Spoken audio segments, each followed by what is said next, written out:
Chers amis, chers téléspectateurs, bonsoir. C'est pour moi un plaisir de nous retrouver dans votre émission La réponse du pasteur. Cette émission que nous suivons tous les dimanches soirs à partir des 20 h, où nous parlons des différents sujets de société, bien entendu. Nous évoquons pas mal de défis qui concernent la connaissance et les approches différentes que nous avons par rapport à pas mal de sujets qui environnent notre monde où nous vivons. Alors, ce soir, nous avons reçu de part et d'autre quelques questions également, que nous allons nous efforcer de donner quelques approches, quelques éléments de réponse, bien sûr. Et c'est entre vous et nous. Hein.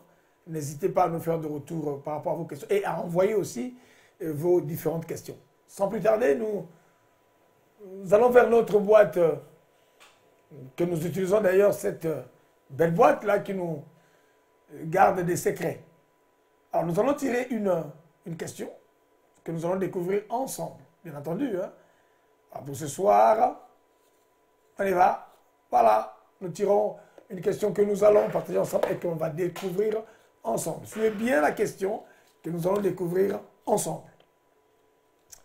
Voilà une question qui nous a été posée par un de téléspectateurs, bien sûr. Un chrétien doit-il s'abstenir d'écouter ou de danser la musique dite profane? Je réponds, un chrétien doit-il s'abstenir d'écouter, d'une part, ou de danser de la musique dite profane? Quelle question est pertinente, bien sûr, une interrogation. Et il y en a qui se disent, est-ce que c'est bon et c'est pas bon? Mais je voudrais d'abord remonter à la source. Moi, je reviens toujours culturellement parlant, parce que nous vivons, notre vie est inscrite dans une société, dans un environnement. Et quand nous voulons aborder une telle question, on doit revenir toujours dans la société. Alors, la musique, en fait, qui s'est définie comme étant un ensemble de sons, un son qui soit agréable à l'oreille, et encore, il faut se poser une question. C'est que la musique, pour moi, je pense, la musique, c'est une expression. Une expression culturelle. Une expression sur ce que nous ressentons, sur ce que nous vivons. Une manière d'exprimer, au-delà des paroles, mais par des sons, d'un sentiment et d'une déception. Ça peut être une déception, ça peut être une joie. Et la musique, telle que nous le remarquons, s'accompagne pas mal de choses dans la société. Des moments de joie, mais des moments de pleurs aussi. Et on voit la musique même pour accompagner les rites culturels ou funéraires. La musique est toujours là. Et la musique également est utilisée pour ceux qui sont dans le mysticisme, dans le spiritisme, j'allais dire. Il y a des séries de musiques que nous écoutons et d'ailleurs, ça accompagne le rite. Mais nous voyons la musique également dans l'église. Et dans l'église, et pour accompagner la louange et l'adoration, ça, on en sait beaucoup. Mais nous voyons également l'aspect culturel libre de la musique qui accompagne les festivités. Alors ça, vraiment, dans tous les sens possibles.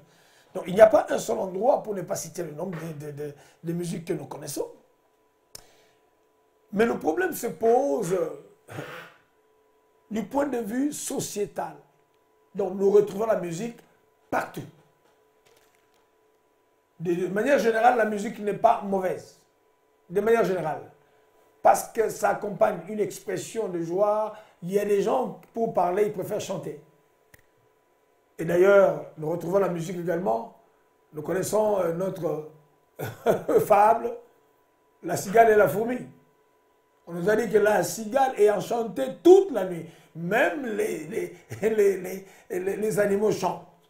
Quand nous allons dans le monde animal, ils ont leur manière justement de s'exprimer. Donc la musique que nous retrouvons, les notes de son un peu partout. Mais la particularité de la musique, c'est quoi en fait? Ce sont les mêmes notes.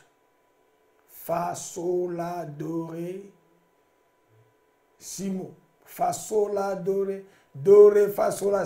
Voilà, nous connaissons les notes. Ce sont les mêmes notes que nous utilisons dans la musique dite profane, je vais expliquer, et les mêmes notes qu'on utilise dans la musique dite chrétienne ou sacrée. Alors, laissez-moi donner quelques éléments importants. La musique en soi n'est pas un problème. Ça, c'est la vision sociologique ou la vision intellectuelle. Écoutez-moi très bien là où je suis en train de dire.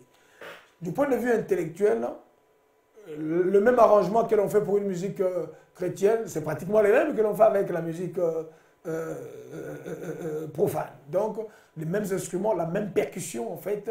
Et d'ailleurs, les rythmes maintenant se ressemblent un petit peu. Hein. Il faut juste faire un peu plus attention pour savoir est-ce qu'on est dans le profane ou dans le sacré. Mais le grand problème, c'est quoi en fait? C'est au niveau de ce qu'on appelle le message subliminal. Et c'est là le grand problème. Nous avons des messages subliminaux. C'est-à-dire que c'est là le grand problème en fait. L'histoire n'est pas de chanter ou de ne pas chanter. Qu'est-ce que nous chantons? Qu'est-ce que nous donnons comme message dans la musique que nous chantons? Tout est là. Donc on ne peut pas dire que la musique profane. Nous chantons qui? Nous exaltons qui? Nous faisons la promotion de qui? Parce que derrière une musique, nous transmettons également un message. Et nous savons dans des villages, avant, il n'y avait pas tous ces systèmes que nous avons aujourd'hui. On transmettait le message par la musique. Par un son de tam-tam, l'autre village voisin pouvait savoir qu'il s'agit de ça. Le son du tam-tam pouvait justement, culturellement parlant, pas je parle de la société en fait, nous dire que c'est un deuil. Ça pouvait expliquer que non, c'est une fête, c'est une nouvelle lune, c'est une naissance, rien que par le son de la musique. Vous imaginez? Mais quand nous voulons parler à un chrétien, je reviens un petit peu, la Bible nous dit ceci, 2 Corinthiens 5, verset 17, quand quelqu'un est en Christ, il devient une nouvelle création. Les choses anciennes sont passées, et voici toutes choses deviennent nouvelles. Il est vrai que dans la musique, on peut imaginer, non, est-ce que c'est un péché que de chanter la nature? Mais ma difficulté, c'est que quand nous abandonnons le Créateur, nous chantons plus en place la créature, là, ça pose un problème. Chanter la femme, c'est une chose, mais quand on chante la femme et qu'on oublie son Créateur, ça me pose un problème. Tout est question du message subliminal qui passe derrière une musique. Parce qu'il y a des musiques qui font une incitation à la haine, une incitation à la sexualité, une incitation à la provocation sexuelle. Il y a tellement, mais toutes les musiques ne sont pas mauvaises. Mais moi, ma question, quel est le message subliminal qui est en train de passer derrière cette musique? C'est là le grand problème. Je danse, c'est une bonne chose. Toutes les danses que nous connaissons, les musiques et les danser, et non, quand on doit savoir pourquoi je danse en fait. J'exalte qui? Donc, la notion de la musique, c'est du point de vue message caché, le message codé qu'il y a derrière ce que nous chantons. Il y a des gens qui chantent de spiritualité, c'est une bonne chose. Quelqu'un va dire que non, c'est quand même du R&B, c'est quand même des conseils qu'ils donnent. C'est très bien tout ça. Mais derrière le fond, quel est le message subliminal que je fais? Toute musique, parce que c'est Dieu qui est à l'origine de tout ça en fait. Ça n'a pas commencé au Moyen-Âge, ça n'a pas commencé à l'histoire, à la préhistoire, ça a commencé depuis l'histoire du commencement. Donc, la musique, c'est une chose, le son, c'est aussi une chose, mais quel est le message codé derrière? On ne peut pas danser quelque chose dont on ne connaît pas, en fait, le fond, ni... Pour chanter une musique, je dois savoir qu'est-ce qu'il y a de caché derrière cette musique.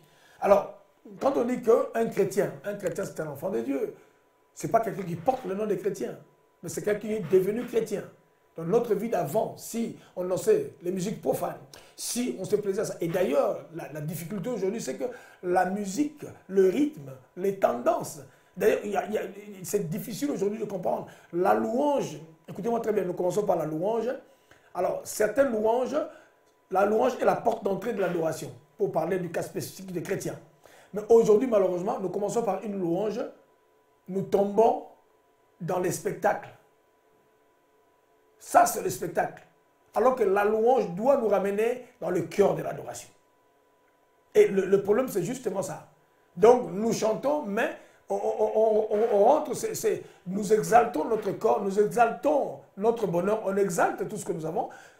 La louange ne doit pas nous sortir, la louange doit nous plonger en réalité dans l'adoration qui nous ramène vers Dieu. Donc la musique c'est une chose, les sons c'est aussi une chose, mais le message codé qu'il y a derrière, c'est là où il y a des problèmes. Nous chantons qui, nous célébrons qui et nous célébrons quoi. La musique que nous chantons, ça nous ramène vers qui et ça nous ramène vers quoi. Ça, c'est le point de vue. Et quand nous voyons dans la Bible, je voyais, il y a le psaume 48, le psaume 147, l'hymne de reconnaissance à Dieu. On peut chanter pour reconnaître l'hymne de louange à la création, l'hymne de compassion divine. Donc, notre musique doit être une célébration de Dieu. Non pas juste un moment de spectacle où nous exaltons, où Dieu n'est pas là. Donc, la musique profane vise quelque chose d'autre. Et la musique dite sacrée, en tout cas, c'est tout ce qu'il y a autour de Dieu. Nous avons par exemple la musique grégorienne, qui est utilisée maintenant dans le mysticisme pour permettre aux gens de créer une atmosphère qui n'est pas de Dieu. Donc notre musique doit exalter Dieu. Il y a des musiques qui sont faites pour exalter l'homme. Voilà, nous sommes arrivés à la fin de notre émission. Merci à tous et à toutes. Nous nous retrouvons dimanche prochain à 20 h. Vous pouvez nous envoyer vos questions à l'adresse qui s'affiche en bas de l'écran. Et si vous avez un doute sur un doute, pensez à la réponse du pasteur.